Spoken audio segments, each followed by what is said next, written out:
Right, so we've got this Audi A4 2017 model in for a water leak. There wasn't a huge amount of water in the car, but still enough for the customer to come in. So we've performed our 28-point check, which involves checking the most commonly leaked parts and parts that we've found that do leak in general on cars. But nothing really on that 28-point check flagged up the leak on this one, which is quite a peculiar leak.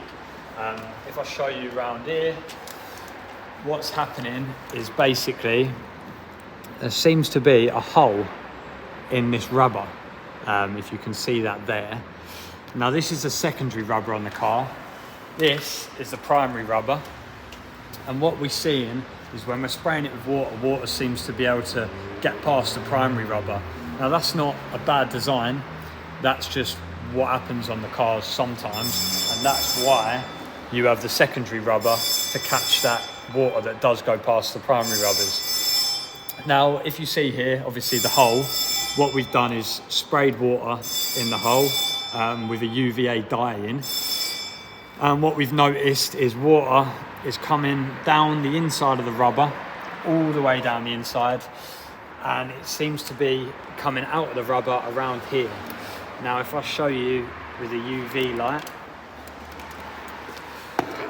there's not much, but there is a slight drip there, if you can see it. That little blue bit, which I'm going to point my finger at right there, that's a drip of water with the dye in.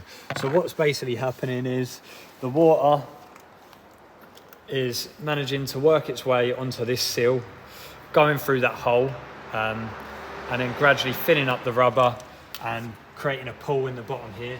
Once that pool's created, then water is eventually flowing over and into the car, which is probably why we need to replace these rubber seals, obviously get one without a hole in, and that should sort the issue out.